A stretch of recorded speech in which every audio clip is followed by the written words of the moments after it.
തിരുവനന്തപുരം ഉള്ളൂരിൽ വഴിത്തർക്കത്തെ തുടർന്ന് വയോധികയെ ക്രൂരമായി മർദ്ദിച്ചു. ഉള്ളൂർ സ്വദേശി ഉഷയ്ക്കാണ് മർദ്ദനമേറ്റത്. അയൽവാസി സന്ദീപാണ് ആക്രമിച്ചത്. ഉഷയുടെ തലയിൽ ഇയാൾ കല്ലുകൊണ്ടിടിച്ചു.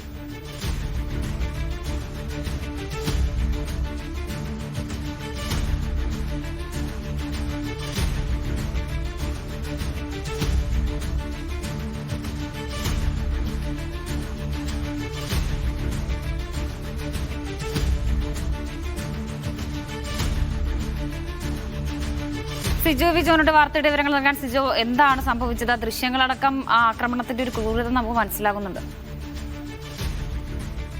ഇത് അതിർത്തി തർക്കമാണ്. ഈ സന്ദീപും അതോടൊപ്പം തന്നെ ഈ പരിക്കേറ്റ ഉഷയും അടുത്തടുത്ത വീടുകളിലാണ് താമസിക്കുന്നത്.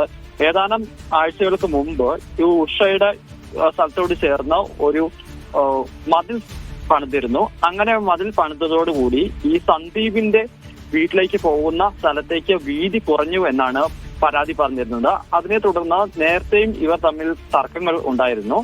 ഇന്നലെ രാവിലെ 9:40 ഈ വീട്ടുമുറ്റത്ത് നിൽക്കുകയായിരുന്ന ഉഷയുടെ അടുത്തേക്ക് സന്ദീപ് എത്തുന്നത്. അതിനുശേഷം യാതൊരു പ്രകോപനവും ഇല്ലാതെ ഉഷയെ തല്ലി വീഴ്ത്തുകയായിരുന്നു. അവർ നിലത്ത് വീഴുന്നത് നമുക്ക് കാണാം. അതിനുശേഷം അവിടെ കിടന്ന കല്ല് വെച്ച് തലയ്ക്ക് ആഞ്ഞ് ഇടിക്കുന്നു. തുടർന്ന് നെഞ്ചിനും ഇടിക്കുകയും ചെയ്യുന്നു.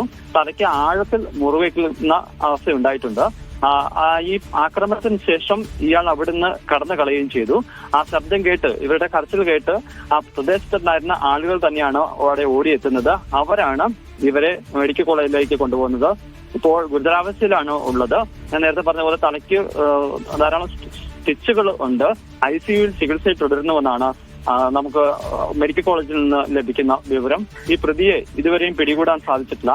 പ്രതിക്കായിട്ടുള്ള തെരച്ചിൽ നടത്തുന്നുവെന്നാണ് മെഡിക്കൽ കോളേജ് പോലീസ് വ്യക്തമാക്കുകയും ചെയ്തിരിക്കുന്നത്. എന്തായാലും സാധാരണ രീതിയിലൊക്കെ ആളുകൾ തമ്മിലൊക്കെ വഴിത്തർക്കങ്ങളൊക്കെ ഉണ്ടാകാറുണ്ട്. അത് വാക്കേറ്റവും കയ്യാങ്കളിയൊക്കെ എത്തുന്ന സാധ്യതയുണ്ട്. പക്ഷേ ഒരു 62 വയസ്സുള്ള ഒരു സ്ത്രീയെ, അവരാണെങ്കിൽ ഒരു രോഗി കൂടിയാണ്, ഹൃദയ സംബന്ധമായ ശസ്ത്രക്രിയയൊക്കെ കഴിഞ്ഞ് വീട്ടിൽ വിശ്രമിക്കുകയായിരുന്നു ഈ ഉഷ. ആ ഒരു അവസ്ഥയിലുള്ള ഒരു സ്ത്രീയെയാണ് ഇത്ര രീതിയിൽ ക്രൂരമായ മർദ്ദനത്തിന് സന്ദീപ് ഇരയാക്കിയിരിക്കുന്നത്. സന്ദീപിന് മറ്റ് ക്രിമിനൽ പശ്ചാത്തലമൊന്നും ഇല്ല എന്നാണ് അറിയുന്നത്. പക്ഷേ പെട്ടെന്ന് അങ്ങനെ പ്രകോപനത്തിന്റെ പേരിലാണ് ഇത്തരത്തിൽ മർദ്ദനത്തിലേക്ക് കടക്കുകയും ചെയ്തിരിക്കുന്നത്. ഇയാൾക്കായിട്ടുള്ള തെരച്ചിൽ ഇപ്പോൾ ഊർജിതമാക്കുകയും ചെയ്തിട്ടുണ്ട്.